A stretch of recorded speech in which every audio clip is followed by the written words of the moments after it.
తాకట్లో ఉన్న మీ బంగారాన్ని విడిపించి ఆ రోజు ఆన్లైన్ రేటుకి కొంటాం. Sharma gold company. నమస్కారం, వెల్కమ్ టు సుమన్ టీవీ. నేను గీతాంజలి. ప్రస్తుతం మనతో పాటు శ్రీ శ్రీ శ్రీ ఆనంద శివకామేశ్వరి సన్నిధానం పీఠాధిపతులు శ్రీ శ్రీ శివకామేశ్వరి ఆనందమయ్య అమ్మ ఉన్నారు. వారితో మాట్లాడదాం. అమ్మ నమస్కారం. శ్రీమాత్రే నమః. అమ్మ, ఎంతగానో ఎదురు చూస్తున్నటువంటి వీడియో ఇది. ఎందుకంటే లలితా సహస్రనామ పారాయణం ఎలా చేయాలి, అసలు ఎవరు ముందుగా అమ్మవారిని పారాయణ చేశారు, అమ్మవారి నామాలు అసలు ఆ నామాలు బయటికి ఎలా వచ్చాయి, ఎవరి ద్వారా వచ్చాయని చెబుతూ ఉన్నారు. హయగ్రీవ స్వామి వారి దగ్గర నుంచి మన దాకా ఎలా వచ్చాయనేది ఇప్పుడు ఇవాళ ఎపిసోడ్లో చెప్తానన్నారు. అలాగే అమ్మవారి వైభవంగా ఒక్కొక్క నామం ఒక్కొక్క ఎపిసోడ్లో మనం మున్ముందు రోజుల్లో తెలుసుకోబోతున్నాం మీ ద్వారా. మరి ఇవాళ ఎపిసోడ్లో ఏం వివరిస్తారు? సుమన్ టీవీ వీక్షిస్తున్న ప్రేక్షకులందరికీ శ్రీమాత్రే నమః, శ్రీ గురుభ్యో నమః. లలితా సహస్రనామములు ఎలా చదవాలి అనేది కొంతగా తెలుసుకుంటూ ఉన్నాము. ఇంకొంత ఎలా చదవాలో తెలుసుకునే ప్రయత్నం చేద్దాం. పోయిన ఎపిసోడ్లో హయగ్రీవ స్వామి వారి దాకా లలితా సహస్రనామం ఎలా వచ్చిందో చెప్పుకున్నాము. ఆ స్వామి నుంచి మన దాకా ఎలా వచ్చిందో ఇప్పుడు తెలుసుకోబోతున్నాం. ఇంకా ఈ లలితా సహస్రనామం హయగ్రీవ అగస్త్య సంవాదంలోనే మొదలైందని చెప్పుకున్నాము.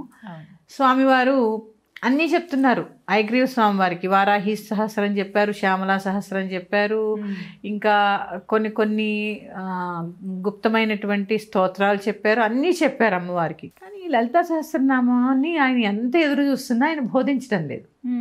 బోధించకపోయేసరికి ఆయన కూర్చుని ఆయన గురువు గారి పాదాలు పట్టుకుని ఏమడుగుతారంటే, అశ్వానన మహాబుద్ధే సర్వశాస్త్ర విశారద అని చెప్పి, అశ్వానన అంటే గుర్రం ముఖము కలవాడా అంటే హయగ్రీవ స్వామి, మహాబుద్ధి అంటే గురువు యొక్క లక్షణాలు చూడండి, సర్వశాస్త్ర విశారద.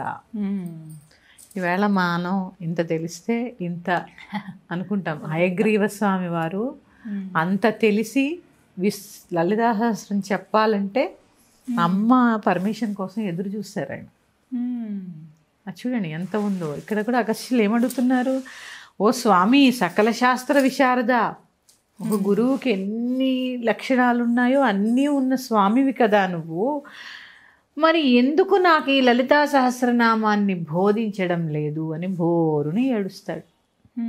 అసలు ఈ లలితా సహస్రనామాలు శ్రీ విద్యకి సంబంధించినవి. అందరూ చెప్తూనే ఉంటారు కదా, ఇది నేను చెప్పింది కాదు. ఎక్కువ శ్రీ విద్యా ఉపాసకులకి బాగా అర్థమవుతుంది. అంటే అందరూ చదవచ్చు, కానీ శ్రీ విద్యా ఉపాసకులు ఇంకా ఎక్కువ తాదాత్మ్యమే చదువుతూ ఉంటారు ఈ లలితా సహస్రనామాన్ని. దక్షిణామూర్తి మనకి ఆ శ్రీ విద్యని అందిస్తే లలితా సహస్రనామాన్ని హయగ్రీవులు అందించారు. అంటే దక్షిణామూర్తి అంటే శివుడు, హయగ్రీవుడు అంటే విష్ణు. అంటే శివుడు విష్ణువు ఎవరు అంటే అమ్మవారి భక్తులు, వారి ద్వారానే మనకి విద్య లభించింది. ఇక్కడ అదే చెప్తున్నారు అగస్త్యుల వారు. హయగ్రీవ స్వామి ద్వారా లలితా సహస్రనామాన్ని అనేక విషయాలు అడుగుతున్నారు. ఇక్కడ గురు శిష్య సంవాదం కదా హయగ్రీవ అగస్త్య సంవాదం అంటే. ఆ గురువుని ఎంత ప్రార్థిస్తున్నాడంటే ఆయన, ఇప్పుడు అనుకోండి మాకు ఎందుకు చెప్పలే, వాళ్ళకి ఎందుకు చెప్పినావు, మాకు ఎందుకు చెప్పలేను అంటే అగస్త్యుడంతటి వాడు హయగ్రీవ స్వామి వారిని ఎలా అడుగుతున్నారు చూడండి. నతు శ్రీ లలితాదేవ్యా ప్రోక్తన్నామ సహస్రకం తత్రమే సంశయోజాతో హయగ్రీవా దయానిధే. ఇందాక ఏం గురువుగారు సకల శాస్త్ర విశారదులు మీరు అని చెప్పారు, ఇక్కడేం చెప్తున్నారు అంటే దయానిధే, ఎంతో దయగలిగిన గురువు గారివి కదా నువ్వు. ఎందుకంటే గురువుకి దయ ఉంటేనే జ్ఞానం వస్తుంది. దయా కరుణ ప్రేమ ఉంటే శిష్యుడి మీద జ్ఞానం లభిస్తుంది, అవి లేకపోతే లభించదు కదా. ఇక్కడ అదే చెప్తున్నారు. ఎందుకయ్యా నువ్వు నాకు లలితా సహస్రనామం ఎందుకు బోధించట్లేదు, నేను అందుకు అర్హుణ్ణి కాదా? అంతేగాని గురువుని నిందించలేదు అక్కడ. నేను లలితా సహస్రనామం వినడానికి నేను అర్హుణ్ణి కాదా అని ఇక్కడ ఆ గురువుని సంబోధిస్తున్నాడు. సహస్రనామాలు వినడానికి నాకు యోగ్యత లేరా అని చెప్పి కన్నీరు మున్నీరుగా అగస్త్యుల వారు బాధపడుతుంటే హయగ్రీవ స్వామి వారికి ఏం చేయాలో తోచక అమ్మవారిని శరణు వేడారట. అప్పుడు ఎందుకు అంటే లలితా సహస్రనామాన్ని ఎవరికి బోధించాలో ఆవిడ ఆల్రెడీ తీర్మానం చేసేసింది. వీరికే బోధించాలి. ఎవరికి? పంచదశి మంత్ర దీక్ష ఉన్నవారికి. మరి అగస్త్యులకి పంచదశి మంత్ర దీక్ష ఉంది, అయినా కూడా బోధించట్లే చూడండి. దానితో పాటుగా అమ్మయందు పరిపూర్ణమైనటువంటి భక్తి విశ్వాసములు ఉన్నవారికి, ఇవి లేని వారికి, నాస్తికులకి లలితా సహస్రనామాన్ని బోధించరాదు, తెలుపరాదు. ఈవేళ మనం మైకు పట్టుకుని ఎక్కడ పడితే అక్కడ లలితా సహస్రనామాన్ని పారాయణాలు చేసిస్తున్నాం. అందుకే మనకి శ్రద్ధ ఉండాలిగా. అక్కడ జగన్మాత, సుప్రీం గాడ్ ఆవిడని మించింది లేదు. ఎందుకంటే చూడండి, ఇప్పుడే చెప్పుకున్నాం, దక్షిణామూర్తి రూపంలో, హయగ్రీవ రూపంలో శ్రీ విద్యను అందుకున్నాం మనం. అంటే శ్రీ విద్యను ఉపాసించినంత మాత్రము చేతనే బ్రహ్మ విష్ణు మహేశ్వరులు వారి యొక్క కార్యకలాపాలు చేయగలుగుతున్నారు. అందుకే సౌందర్యలహరిలో మొదటి శ్లోకం చాలా అసలు సృష్టి అంతా ఏంటో. శివశక్త్యాయుక్తో యది భవతి శక్త ప్రభవితుం నచేదేవం దేవో నఖలు కుశల స్పందితుమపి అతస్త్వాం ఆరాధ్యాం హరిహర విరించాదిభిరపి ప్రణంతుం స్తోతుం వా ప్రథమ కృత పుణ్య ప్రభవతి. అంటే అమ్మా, నిన్ను పూజించాలంటే జన్మ జన్మల పుణ్యం కావాలి. నిన్ను పూజించినంత మాత్రము చేతనే హరిహర విరించి, వీళ్ళెవరు ముగ్గురు? హరి అంటే విష్ణువు, హర అంటే శివుడు, విరించి అంటే బ్రహ్మ. ఈ ముగ్గురు వారి వారి కార్యకలాపాలు ఎలా చేయగలుగుతున్నారు అంటే నిన్ను సేవించినంత మాత్రము చేతనే. అలాంటి వారే అమ్మ గురించి చెప్పాలి. అగస్త్యుడి కంటే ఎంత ఆలోచించారు, ఇక మనం ఎంత? ఒక్క క్షణం ఆగి ఆలోచించండి అందరూ. ఎందుకు ఈవిడ లలిత గురించే ఎందుకు చెప్తుంది అంటే, ఇందుకే చెప్తాను. లలిత అంటే ఎవరమ్మా ఇప్పుడు చెప్తున్నాను. పూర్తిగా ఇది కొంచెం చాలా లోతుగా తెలుసుకోవాల్సిన విషయం. ఎందుకంటే మీరందరూ పారాయణ చెయ్యాలన్నదే నా సంకల్పం కూడా. కానీ ఎలా చెయ్యాలి? త్రికరణములు శుద్ధిగా గావించుకుని ఉచ్చారణ దోషాలు లేకుండా అమ్మవారి యందు పరిపూర్ణమైనటువంటి భక్తి విశ్వాసములతో. అందరికీ పంచదశి మంత్రం ఉండదుగా, పరిపూర్ణమైనటువంటి భక్తి విశ్వాసమైనా ఉండాలి కదా. మరి పరిపూర్ణమైనటువంటి భక్తి విశ్వాసం ఉన్నప్పుడు మాకు ఈ కోరిక ఉంది, ఎందుకు తీరట్లేదండి అని ఎందుకు మనకి అనుమానం వస్తుంది? నీకు పరిపూర్ణమైనటువంటి భక్తి విశ్వాసం ఉంటే అది రాదు. ఎందుకంటే అమ్మ ఉంది, అమ్మ చూసుకుంటుందనే నమ్మకం, అమ్మ చూసుకుంటుంది అనే నమ్మకం మనకి. అవునా? అందుకని మీరు అందరూ చదవాలనే భావన, ఎవరిని విమర్శించాలని కాదమ్మా, పరిపూర్ణమైనటువంటి విశ్వాసంతో అమ్మని సేవించాలి. ఇక అమ్మని ఎందుకు సేవించాలి? ఎందుకు లలితామాత అంత గొప్ప అంటే ఇప్పుడు నేను చెప్తున్నాను. భూత భవిష్యత్ వర్తమానముల కాలములకు అతీతమైనది. ఆవిడ పేరేంటి? త్రిపుర సుందరి. త్రిపురములు అంటే చాలామంది కంచి, కామాక్షి, మధురై, ఇట్లా విశాలాక్షి, కంచి కామాక్షి అని చెప్తూ ఉంటారు. నాకు కాదు, అవి కాదమ్మా. పురములు అంటే పట్టణములు. ఏ పట్టణములు ఇప్పుడు చెప్తాను. ఇది వాగ్భవకూటం.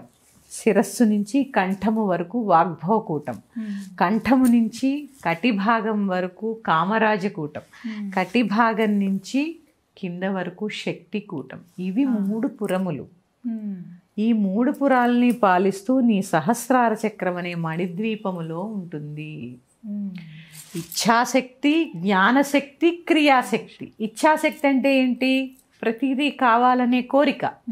క్రియాశక్తి, ఏ పని చేసినా అది క్రియ. జ్ఞానశక్తి, అదే లక్ష్మీ, సరస్వతి, పార్వతి, లేదా పార్వతి, లక్ష్మి, సరస్వతి. ఈ ముగ్గురిని పాలించే దేవత ఎవరు అంటే అమ్మ. ఈ ముగ్గురు బ్రహ్మ విష్ణు మహేశ్వరులు, సరస్వతి, విష్ణువు, శివుడు, రుద్రుడు. ఈ ముగ్గురు పాలించేటటువంటి దేవి ఎవరు? ఆవి నుంచి వచ్చిన అంశలే ఇవి. ఎక్కడ ఉంది? ఎందుకు కనెక్టివిటీ ఉంది అంటే దీనికి అర్థం మూలాధార చక్రం నుంచి కనెక్టివిటీ సహస్రార చక్రానికి ఉందా లేదా? అవును, ఇక్కడే ఉంది అమ్మ. అందుకే ఏం చెప్పింది? అంతర్ముఖ సమారాధ్య బహిర్ముఖ సుదుర్లభ. నువ్వు అంతర్ముఖంగా చూస్తే ఇవన్నీ అర్థమవుతాయి. అందుకే అక్కడ ఏమడుగుతున్నారు ఆయన? నువ్వు నాకు అన్నీ చెప్పావు, శ్రీచక్రార్చన ఎలా చేయారో చెప్పారు, అమ్మవారి యొక్క విలాసమైన మణిదీపం శ్రీపురం గురించి చెప్పారు, ఆయన అన్నీ చెప్పారు, లలితాసహస్రనామం బోధించట్లా అని ప్రాధేయపడితే ఆయన శిష్యుడి యొక్క బాధ చూడలేక అమ్మయందు పరిపూర్ణమైనటువంటి భక్తి విశ్వాసాలు ఉన్నాయని చెప్పి నమ్మి ఇప్పుడు బాధపడకు నాయన, నేను బోధిస్తాను, కానీ నేను నీకు బోధించానని చెప్పి నువ్వు ఎవడికి పడితే వాడికి ఇలా కూర్చుని శివకామేశ్వరి అమ్మలా చెప్పకు అని చెప్పారు. అంటే పూర్వం గురువులు ఎలా ఉండేవారమ్మా, ఎంతో కష్టపడి శిష్యులు వాళ్ళని దాన్ని ఏమంటారు పరీక్ష చేసి చేసి చేసి చేసి అంటే ఏదో ఒక్క మంత్రం వీడు ఈ మంత్రానికి అర్హత సాధించాడు కాబట్టి ఇది, అవునా? అంతే. మళ్ళీ ఆ ఇచ్చిన మంత్రాన్ని వీళ్ళు జపం చేసి చేసి సాధన చేసి చేసి చేసి చేసి వీడు ఇంకా ఇచ్చిన మంత్రాన్ని వదలకుండా సాధన చేస్తున్నాడు అంటే ఇంకో అక్షరమే అలా ఇచ్చేవాళ్ళు. ఇప్పుడు మనకు మంత్రాలు సులువు, గురువులు అక్కర్లేదు, యూట్యూబ్లో కొట్టామంటే 100 మంత్రాలు వస్తే చేసేస్తూ ఉంటారు. గురువు లేని విద్య గుడ్డి విద్య. ఎంత జ్ఞానం ఉన్నా నీకు ఎంత జ్ఞానమైనా ఉండని, గురువు కన్నా గొప్పవాడివి కావచ్చు, కానీ గురువు లేని విద్య గుడ్డి విద్య. అందుకే ఎప్పుడు గురు పరంపర గురుత్రయంలో ఉండాలి, గురుత్రయంలో ఉండాలి. నేనున్నాను. నా గురువులు శ్రీ శ్రీ ఆనంద సరస్వతి స్వామి, వారి గురువులు శ్రీ సదానంద సరస్వతి, వారి గురువులు ఇంకా హిమాలయాల్లో ఉన్నారట. ఆ గురుత్రయం ఇది. అంటే ఒక గురుత్రయంలో ఉంటేనే దాని యొక్క ఆ ఎసెన్స్ అర్థమవుతుంది. అలా ఇక్కడ అదే చెప్తున్నారు, ఎవరికి పడితే వాళ్ళకి చెప్పొద్దు అంటే ఏంటి అంటే గురు పరంపరలో ఉండి గురుముఖతగా నేర్చుకున్న వారికి మాత్రమే, అమ్మ యందు పరిపూర్ణమైనటువంటి భక్తి విశ్వాసాలు అంటే ఎవరైతే శ్రీ విద్యలో ఉంటారో వారికి మాత్రమే. అమ్మ యందు పరిపూర్ణమైన భక్తి విశ్వాసాలు అమ్మ ఉపాసనలో ఉంటే బాగా అర్థమవుతుంది. మరి పారాయణ నియమాలు ఏంటి? చాలామంది 180 శ్లోకాలు చదువుతున్నారు. అసలు పారాయణ ఏంటి అంటే పూర్వపీఠిక చదవాలి, కూర్చోవాలి, పూర్వపీఠిక చదవాలి, సహస్రనామం ద్వితీయోధ్యాయం చదవాలి, ఉత్తరపీఠిక, ఈ 3 చదివితేనే ఒక పారాయణ క్రమం. అది చేస్తే ఒక లలితా సహస్రనామ పారాయణ, అంతే తప్ప కూర్చుని 25 నిమిషాల్లో లలితా సహస్రనామ పారాయణ చేయొచ్చు. అది కూడా చేయొచ్చు. ఎందుకంటే అది ఎప్పుడు చేయాలి? నీకు ఎప్పుడైతే అమ్మ యందు పరిపూర్ణమైనటువంటి భక్తి విశ్వాసములు గలవో, నీ కన్వీనియంట్ కాదు, నీది కాదు, అమ్మ నిన్ను చూడాలి, ఎందుకంటే అమ్మవారిని దర్శించుకోవాలి అంటే అమ్మని విగ్రహంలో దర్శించుకుంటున్నప్పుడు 2 చోట్ల చూడాలట. ఒకటి కళ్ళు, 2 పాదాలు. ఎందుకు అంటే అమ్మ నేను నీ పాదాలు పట్టుకున్నాను, నీ కడగంటి చూపు కొంచెమైనా నా మీద పడేలా చేయి తల్లి. ఎందుకంటే మూక పంచసతి మూక కవి ఇదే అడిగారు, అమ్మ ఇన్ని రోజులు నేను తపస్సు చేస్తున్నాను, నీ కడగంటి చూపు నా మీద కొంచెమైనా పడేలా చేయంటే 500 శ్లోకాలు రాశారు ఆ కొంచెం చూపు పడేసరికి. అంటే ఇక్కడ మనం అర్థం చేసుకోవాల్సింది ఏంటి అంటే లలితా సహస్రనామం చదవడం ఎంత ముఖ్యమో అమ్మ యొక్క అనుగ్రహం అంతే ముఖ్యం. ఎలా లభిస్తుంది? పరిపూర్ణమైనటువంటి భక్తి విశ్వాసాలు.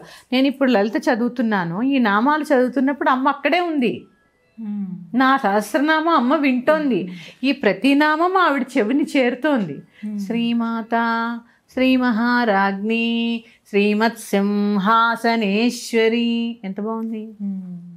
చిదగ్నికుండ సంభూత దేవకార్య సముద్యత, వినేవాడికి అర్థమవుతుంది, శబ్ద తరంగాల్లో శక్తి ఉత్పన్నం అవుతుంది, అమ్మకి కూడా వినసొంపుగా ఉంటుంది.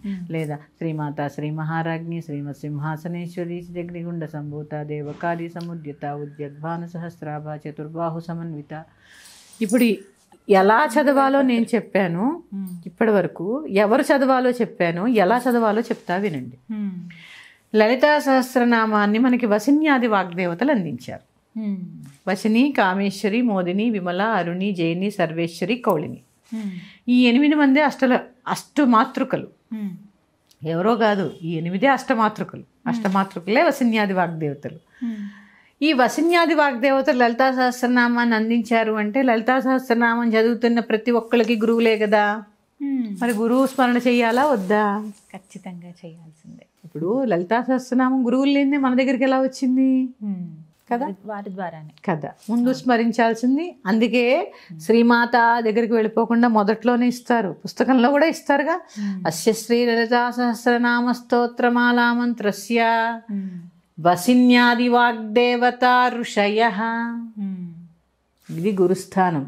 ఇక్కడ స్పృశించాలి, గురుముద్రతో స్పృశించి వసిన్యాది వాగ్దేవత ఋషయ ఏ ఛందస్సు, చూడండి, అనుష్ఠుప్ ఛంద అంటే నువ్వు చదువుతున్నానని చెప్పావుగా అక్కడ, సరే నీకు నువ్వు న్యాయంగా ఉండి సహస్రనామాల్లో ఎలా చదువుతున్నాను, అనుష్ఠుప్ ఛందస్సులో నేను చదువుతున్నాను లలితా సహస్రనామాన్ని, అలాగే రాయబడింది. అనుష్ఠుప్ ఛందస్సు అంటే ఏంటి, 32 అక్షరాలని 16 కింద విడగొట్టి చదవడం. మరి ఇలా గబగబో చదివేస్తుంటే అక్షరానికి గ్యాపే లేకపోతుంటే ఛందస్సు ఏమి గాను, ఛందస్సు వేద పురుషుడి యొక్క పాదముల నుంచి ఉద్భవించింది. ఛందస్సు అంటే అది ఉచ్చరించిన మాత్రమే మనస్సు ప్రశాంతత కలుగుతుంది. ఛందస్సులో అంత ఉంది, మన ఇష్టం వచ్చినట్టు కాదమ్మా చదవడం. లలితా సహస్రనామం తీసుకోండి, అనుష్ఠుప్ ఛందస్సు, సౌందర్యలహరి తీసుకోండి, శిఖరణి ఛందస్సు, చండీపాఠం తీసుకోండి, దాంట్లో 2-3 ఛందస్సులు ఉంటాయి. గాయత్రి, ఉష్ణిక్కు, నెక్స్ట్ అనుష్ఠుప్పు, ఇలా 2-3 ఛందస్సులు ఉంటాయి. అంటే ఆ ఛందస్సు ఎందుకు ఇస్తారు, ఆ స్తోత్రం చదివినంత మాత్రము చేతనే నీ మనస్సు ప్రశాంతతకి లోను కావాలి. వేద పురుషుడు యొక్క పాదముల నుంచి ఉద్భవించిందమ్మా ఛందస్సు. అట్లాంటి ఛందస్సుని మరి వేద పురుషుడిని అగౌరవపరుస్తున్నావా లేదా? ఇప్పుడు చెప్పండి, నేను ఎవరినైనా విమర్శించానా? సక్రమమైన మార్గంలోకి మిమ్మల్ని అందరినీ నడిపించాలనేదే నా తాపత్రయం. ఇక ఇప్పుడు మనం చెప్పుకుంటున్న ఛందస్సు అయిపోయింది. హయగ్రీవ స్వామి వారి దగ్గర నుంచి అగస్త్యుల వారి దాకా వచ్చింది. అగస్త్యుల వారికి ఏం చెప్పారు ఆయన, ఎవడ పడితే వాడికి చెప్పకు, నువ్వు కూడా నువ్వు ఎంతో ప్రాధేయపడితే నేను నీకు చెప్పా, నువ్వు మాత్రం ఎవడికి పడితే వాడికి చెప్పకు నాయన. ఎవరెవరికి చెప్పొచ్చు అంటే పంచదశి మంత్రం ఉన్నవారికి, అమ్మ యందు పరిపూర్ణమైన భక్తి విశ్వాసములు ఉన్నవారు మాత్రమే ఏం చేయగలరు, ఈ ఛందస్సు ఏంటో తెలుసుకుని ప్రార్థన చేయగలరు. ఇప్పుడు అదే చెప్తున్నానమ్మా, ప్రతి ఒక్కరూ తెలుసుకోండి. ఇది పుస్తకం ఉంది, చదవండి, చాలా సంతోషం. మీరందరూ పారాయణ చేయడం అంటే చిన్న విషయం కాదు. స్వామివారు కలియుగ ఋషి, నిజంగా చెప్పాలి అంటే ఈ కాలంలో ఋషి ఎవరున్నారు అంటే సామవేదం వారు. వారు ఒక ప్రవచనంలో ఒక మాట చెప్పారు, తెలుసుకుని పారాయణ చేస్తే ఏది రావాలో అది వస్తుంది, తెలియకుండా పారాయణ చేస్తే ఎంత రావాలో అంతే వస్తుంది. నేనమ్మా ఈ పుస్తకం కూడా నేను ఏకలవ్య శిష్యుని వారికి. నేను ఋషిపీఠం నుంచి వచ్చే ప్రతి పుస్తకము ఇంత నాకు అమ్మయందు అపారమైనటువంటి భక్తి లభించడానికి కారణము ఋషిపీఠం పుస్తకాలు. ఆ గురువు గారికి మరొక్కసారి పాదాభివందనం చేసుకుంటూ, ఆయన ఒక్కొక్క మాట నా చెవులో అమృతంలా ఉంటుంది, నేను అలా వింటూ ఉంటాను. అంటే ఇంత భక్తి నాలో పెరగడానికి, అమ్మయందు ఇంత ఆసక్తి కలగడానికి, సరే నా అదృష్టమో ఏమో పూర్వజన్మ సుకృతం నా తండ్రి ద్వారా లభించినా అది ఆ భక్తి నాలో అభివృద్ధి చెంది ఆవిడ పాదాలు వదలకుండా చేసింది మాత్రం పూజ్యశ్రీ సామవేదం షణ్ముఖ శర్మ గారి పాదపద్మములకు మరొక్కసారి నమస్సుమాంజలి తెలియజేసుకుంటూ, అమ్మవారి యొక్క లలితా సహస్రనామం యొక్క విశిష్టత మనం చెప్పుకుంటూ ఉన్నాము. అక్కడి నుంచి హయగ్రీవ స్వామి వారి దాకా వచ్చింది, హయగ్రీవ స్వామి వారి దగ్గర నుంచి అగస్త్యుల వారి దాకా వచ్చింది, అగస్త్యుల వారి దాకా వచ్చిన తర్వాత స్వామివారు అడ్డం వేశారు, అందరికీ చెప్పకని. ఆయన దాకా వచ్చిన తర్వాత అలా లోకం అంతా కూడా ఈ లలితా సహస్రనామం వ్యాప్తి చెందింది. ఇక ఎలా చదవాలో చెప్పుకుంటున్నాం కదా, వసిన్యాది వాగ్దేవతల ద్వారా మనకు అందించబడింది. గురువుని ఒక్కసారి స్మరించాలి. వసిన్యాది వాగ్దేవత ఋషయ అనుష్ఠుప్ ఛంద. అనుష్ఠుప్ ఛందస్సు అంటే 16 అక్షరాలు విడగొట్టి చదువుతూ ఉంటాం. కరెక్ట్గా చక్కగా ఉచ్చారణ దోషాలు లేకుండా, దీర్ఘాలు తీసేయకుండా, ఉన్నవి పాడి చేయకుండా చక్కగా ఎలా ఉందో 8వ అక్షరం దగ్గర చూసుకుంటూ అలాగే చదవండి. నిజంగా చెప్తున్నానమ్మా, నేను ఒక చోట విన్నాను కూడా, లలితా సహస్రనామం పూర్తి అయ్యేసరికి మన శరీరం చుట్టూ శ్రీచక్రం ఏర్పడుతుందట. ఈ బిందువు ఎక్కడుందని చెప్పాను, అమ్మవారు సహస్రారంలో బిందువు నుంచి మన చుట్టూ శ్రీచక్రం ఏర్పడుతుంది. ఎందుకు అంటే నీ శరీరమే శ్రీచక్రం, ఈ పృథ్వీయే శ్రీచక్రం. అది ఏమవుతుంది, రావడం అంటే యాక్టివేట్ అవుతాయి కోణాలు అన్నీ, ఈ బిందువు నుంచి అన్నీ యాక్టివేట్ అవుతాయి. నువ్వు ఉచ్చారణ దోషాలు లేకుండా చదివినప్పుడు ఆ శక్తి తీసుకోగలవు. ఎందుకంటే నువ్వు ఆరా ఉంది నీ శరీరానికని నమ్ముతావా లేదా? ఖచ్చితంగా నమ్ముతాం కదా. మరి అదే అనుభూతి కూడా ఉంటుంది. చదవక ముందు ఎలా ఉంటాము, చదివిన తర్వాత క్షణాల్లోనే చదువుతున్నప్పుడే మనకు కొంచెం ఎనర్జీ పాస్ అవుతున్నట్టుగా బాడీ హీట్ అవుతుంది. లేదమ్మా, మంత్రజపం చేసే వారి యొక్క శరీరం ఎప్పుడూ నిలువెచ్చగా ఉంటుంది. అంటే అది గొప్ప మంత్రం యొక్క గొప్పతనం అన్నమాట. అలాగే శ్రీచక్రం మన శరీరం చుట్టూ ఏర్పడుతుంది. ఎప్పుడైతే నువ్వు ఈ సరిగ్గా చదువుతావో ఈ కోణాలన్నీ కూడా సమానంగా ఏర్పడి నువ్వు ఆ శక్తిని తీసుకోగలవు. నీకే కదా ఉపయోగం. తప్పులు చదవద్దని చెప్తే మాకేం ఉపయోగం లేదు. ఇది గ్రహించండి. కొన్ని కాలనీ వాళ్ళు అయితే నన్ను వెళ్ళేశారు తప్పులు చదవద్దన్నానని. అవునా? ఆ పక్కన గుడికి కూడా నన్ను పిలవరు. ఎందుకంటే వెళ్ళినప్పుడల్లా ఇదే చెప్తాను, ఇస్తామా అని ఈవిడ ఇదే సోచి చెప్తుందని పిలవరు. అంటే అమ్మని చదువుతున్నారు, అందరూ అమ్మవారి భక్తులే, భక్తులమే. కానీ అమ్మ యొక్క తత్వ విచారణ తెలుసుకున్న రోజు మాత్రమే పరిపూర్ణమైనటువంటి భక్తి. ఈ మాట నేను 2-3 పెద్దవాళ్ళ దగ్గర కూడా విన్నానమ్మా. గబగబా చదివేస్తారు, అసలు అందులో ఏముంది. ఇప్పుడు దేవాలయాల్లో కూడా కొన్ని చూస్తాం మీరు అన్నట్టుగా 6:30 ఆ సమయానికి ప్రారంభమైతేనమ్మా లలిత అమ్మవారి ఈ పారాయణంతో స్టార్ట్ చేస్తారు. మొత్తం అన్ని మంగళహారతి వరకు కూడా టకటక ఫాస్ట్గా చదివేస్తూ ఉంటారు.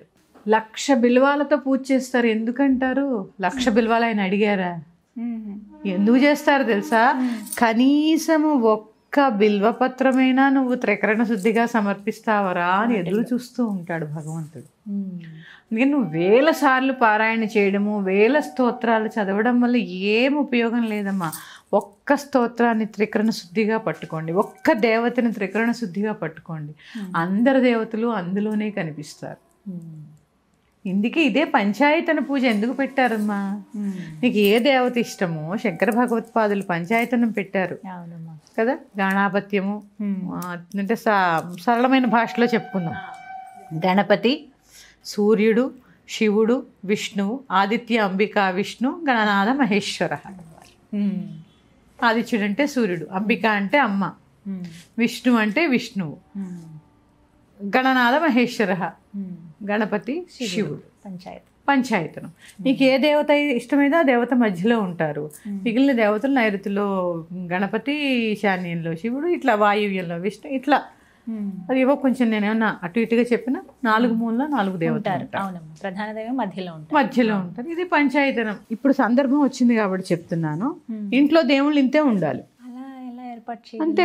నీకు ఎవరైతే దేవుడు ఉన్నారో వారి మధ్యలో చుట్టూ విష్ణువు, గణపతి, సూర్యుడు, మహేశ్వరుడు. నాకు అమ్మ ఇష్టం కాబట్టి చెప్తున్నా. నేను అమ్మ ఇష్టం కాబట్టి మిగిలిన దేవుళ్ళు 4 పక్క పెట్టుకుంటా. ఎన్ని 100 ఫోటోలు ఉంటాయండి దేవుళ్ళ గుళ్ళలో? ఏమైనా అర్థం బద్ధం ఉందా? అంటే వెళ్ళిన ప్రదేశానికల్లా అక్కడ గుర్తుగా తెచ్చుకుంటామా ఆ ఫోటో? దేవుడు ఏం చేస్తారు? తెచ్చి పెంచుకోవడం తప్ప ఏమీ ఉపయోగం లేదు. 100 గణపతులు ఉంటాయి. గణపతుల్లో నేను ఒకళ్ళ ఇంట్లో చూశానమ్మా, 5 రకాల గణపతి విగ్రహాలు ఉన్నాయి. 5 గణపతి, 5 రకాల లక్ష్మీదేవులు. వాళ్ళు అలా పెట్టుకుంటారంట. ఎందుకమ్మా అంటే నీ దృష్టి భావన ఎక్కడ ఉంటుంది? ఇలా ఉంటే స్థిరత్వం ఎక్కడ వస్తుంది? కరెక్ట్. ఏ రకంగా వస్తుంది? మానసికంగా వస్తుందా? జ్ఞానంలో వస్తుందా? ఇంట్లో వస్తుందా? ఆలోచించండి అమ్మా. 100 ఫోటోలు పెట్టుకోవడం కాదు, ఒక్క ఫోటో లేకపోయినా నీ దృష్టి పాదాల మీద ఉందా లేదా? పురుష సూక్తంలో ఏం చెప్పారు? ప్రతిసారి చెప్తూనే ఉంటాను. నీవార శోకవర్తన్వే పీతాభా సత్యనోపమా తస్యాసికాయా మధ్యే పరమాత్మ వ్యవస్థిత. నీవార ముళ్ళంత చివరి ఎంత ఉందో అంత ఉంటాడంట. బిందువు అంతే ఇంత ఉన్నాడు, అణువు అంత ఉన్నాడు. ఆ అణువును సూక్ష్మంగా ఉన్నాడు, అణువులాగా. మరి ఈ సూక్ష్మమైన అణువుని కనుక్కోవడానికి నువ్వెంత సూక్ష్మంగా మారుతావా, స్థూలంగా మారుతావా? భగవంతుడేం సులువుగా లేడమ్మా. జన్మ జన్మలు అర్చిస్తూ ఆరాధిస్తూ ఉంటే మరి సామాన్యులం మాకు కుదురుతుందా అండి? మీరు కుర్చీలో కూర్చుని ఎన్నో ప్రవచనాలు చెప్తూ ఉంటారు. మేము ఉద్యోగస్తులము, పొద్దున్న పోయి రాత్రి నేను కూడా వస్తాను, నేను కూడా మొన్నటిదాకా అదే పని చేశాను. కానీ నేను నా దైవాన్ని వదలలేదు. నేను 7ంటికి వెళ్ళి పొద్దున్న 7 నుంచి రాత్రి 7 దాకా పనిచేశాను. ఆ 7ంటికి వచ్చి నా దైవాన్ని పట్టుకున్నాను. తెల్లవారుజామున 3ంటికి లేచి నేను నా జపం చేసుకున్నాను. నేను వదల్లా. మా వారు సంధ్యావందనం వదల్లా. ఇప్పటికీ చేస్తారు ఆయన, మానరు. ఎందుకు మానేస్తారు అంటే ఇక్కడ ఏంటి అంటే నీకు ఇక్కడ గనక భగవంతుణ్ణి పట్టుకోవాలనే సంకల్పం గట్టిగా ఉంటే అన్నీ అవే సమకూరుతాయమ్మా. అన్నీ సమకూరుతాయి, ప్రకృతి సహకరిస్తుంది. అందుకే చెప్తున్నాను, ఈ లలితా సహస్రనామం అనేది ఒక శాస్త్రం. ఇది ఇంత లోతుగా ఎందుకు చెప్తున్నానంటే మీకు జగన్మాత యొక్క నామాలన్నీ కూడా ఒక్కొక్కటిగా సహస్రనామాలు, ఒక్కొక్క నామం యొక్క అర్థాన్ని తెలియజేయబోతున్నాను. ఎందుకు రహస్యనామ స్తోత్రమైందో తెలుసుకోండి. చాలా మందికి లలితా సహస్రం రహస్యం ఎందుకైందో తెలియదు. ఏమనుకుంటారంటే రహస్యం అంటే అందరూ చదవకూడదు అనే అపోహ ఉంది. రహస్యనామ స్తోత్రము అంటే అందరూ చదవకూడదని కాదు, ఒక్కొక్క నామంలో కొన్ని వేల రహస్యాలు దాగి ఉన్నాయి అని అర్థము. అందరికీ నేను తెలియజేసే ప్రయత్నం చేస్తాను. అందుకే ఇంత లోతుగా దీని గురించి చెప్పడం జరుగుతోంది. తెలుసుకోండి. ఎవరు అక్కర్లా, చక్కగా ఎవరి దగ్గర మీకు నేర్చుకునే అవకాశం ఉంటే మాత్రం ఖచ్చితంగా నేర్చుకోండి.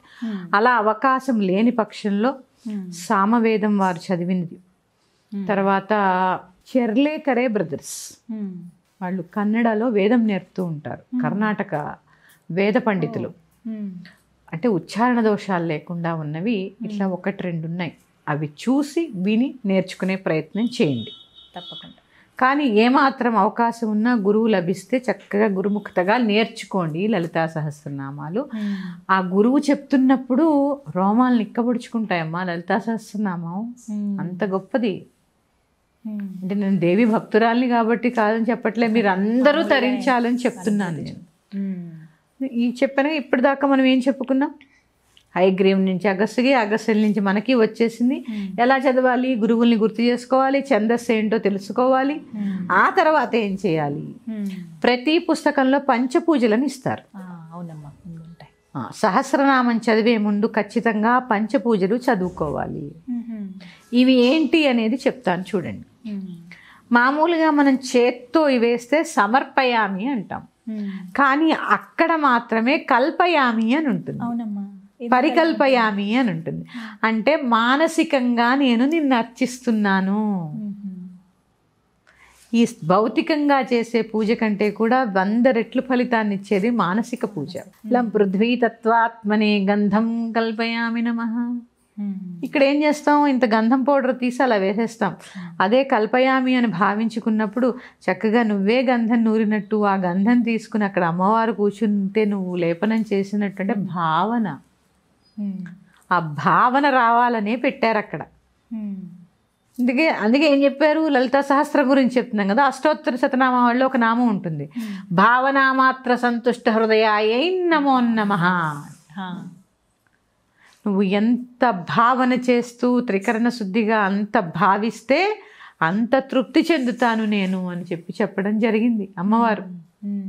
అంటే ఇక్కడ అమ్మవారిని అంత గొప్పగా నేను చూడమని చెప్తున్నాను. ఇలా చూడకండి, అలా చూడండి. దహరాకాశ రూపిణి ఆవిడ. దహరాకాశం అంటే ఎంతమ్మా? అంటే నీ ముందేదో ఎంత ఊహించుకోవు, ఆవిడ కాలే ఇంత ఊహించుకోండి, పాదం ఇంత ఊహించుకుంటే ఎంత ఎత్తు కనిపిస్తుంది చూడండి, అంత పైకి ఉంటుంది ఆవిడ. ఇదే భావన అంటే. ఈ భావనలోనే ఇంత ఉన్న అమ్మవారికి నువ్వు గంధం లేపనం, హమ్ ఆకాశతత్వాత్మనే పుష్పం కల్పయామి నమః. నువ్వైతే ఏ చామంతి పువ్వో కరివేరు పువ్వో పట్టుకెళ్ళగలవు. నీ భావనలో మల్లెపూల సీజన్ కాకపోయినా మల్లెపూల దండ వేయగలవు. అంటే చూడండి మానసిక పూజ ఎంత గొప్పదో. యం వాయువ్యాత్మనే ధూపం కల్పయామి నమః. మామూలుగా అయితే 2 అగరబత్తులు వెలిగించగలవు, అక్కడ పరిమళ భరితమైనటువంటి సాంబ్రాణి, అలాగే ఎన్నో రకాలైనటువంటి సుగంధ ద్రవ్యాలతో ధూపం వేయగలవు. రం తేజోతత్వాత్మనే దీపం కల్పయామి నమః. ఆ తేజోమూర్తి అయినటువంటి అమ్మకి ఎట్లాంటి దీపం వెలిగిస్తాం? ఒక్క చిన్న దీపమా? కాదు, ఆవిడ గదంతా దీపాలు వెలిగిస్తున్నట్టు భావన చేయండి. కళ్ళు మూసుకోండి. రం అగ్నితత్వాత్మని, లేదా రమ్ అనేది అగ్ని బీజం. నేను మొన్న లాస్ట్ ఎపిసోడ్లో చెప్పానా, రమ్ అని చదువుతూ బకెట్లో నీళ్ళు పెట్టండి, వేడెక్కపోతే నన్ను అడగండి. బకెట్లో నీళ్ళలో చేయి పెట్టి రమ్ రమ్ రమ్ అనుకోండి, కాసేపటికి నీళ్ళు వేడెక్కుతాయి. అగ్ని బీజం అనమాట అది. రం తేజోతత్వాత్మనే దీపం కల్పయామి నమః.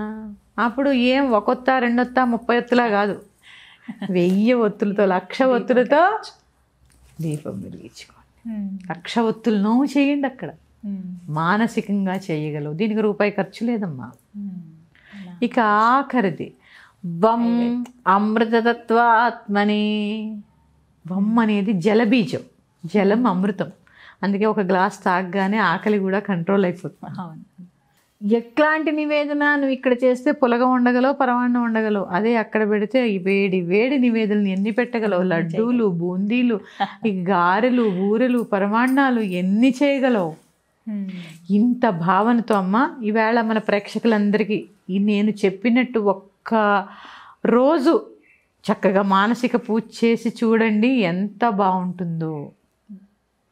అలా చేసిన తర్వాత మీకు ఏదైనా మంత్రం ఉంటే జపం చేసి, లేదా శ్రీమాత్రే నమః అని ఒక 108 సార్లు జపం చేసుకుని అప్పుడు సహస్రనామాలు మొదలు పెట్టాలి. ఇంత ప్రొసీజర్ ఉంది. ముందు దీనికన్నా ముందు పూర్వపీఠిక చదవాలి పారాయణ చేస్తే. లేదు ఇది కూడా చదువుకోవచ్చు సమయాన్ని బట్టి.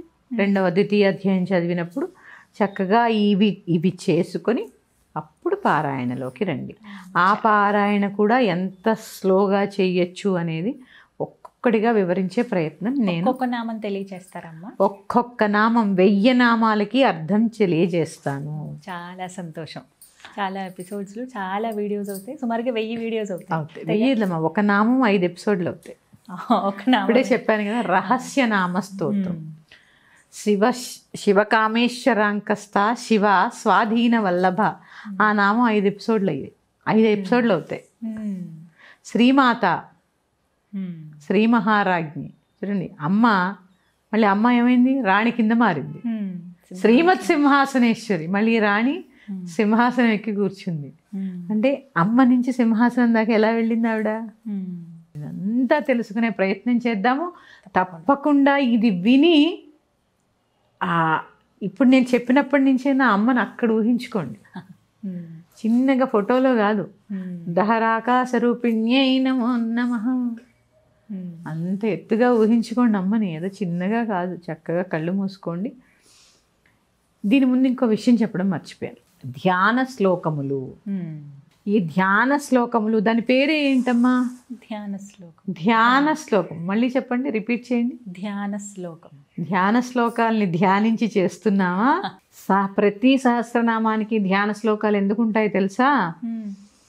ఆ సహస్రనామాల్లో దేవి ఎలా ఉంటుందో ఈ ధ్యాన శ్లోకాల్లో చెప్తారు. అలాంటి దేవిని నేను ధ్యానిస్తున్నాను. ధ్యాన శ్లోకాల నుంచి చెప్పే ప్రయత్నం చేస్తాను. అక్కడి నుంచి ప్రారంభిద్దామమ్మా. అన్ని ధ్యాన శ్లోకాల నుంచి ప్రారంభిద్దాము. అందరూ తెలుసుకునే ప్రయత్నం చేయండి. అంత దహరాకాశ రూపిణైనటువంటి అమ్మవారిని అందరూ చిన్న చిన్న ఫోటోల్లో చూస్తూ ఉంటే చాలా బాధగా అనిపిస్తుంది. నాతో పాటు మీరందరూ కూడా అంత ఎత్తులో అమ్మవారిని చూడాలని ఆకాంక్షిస్తూ మరి ఒక్క ఎపిసోడ్తో మీ ముందుకు వస్తాను. శ్రీమాత్రే నమః. స్వస్తి. చాలా చక్కగా వివరించారమ్మా. ధన్యవాదాలు.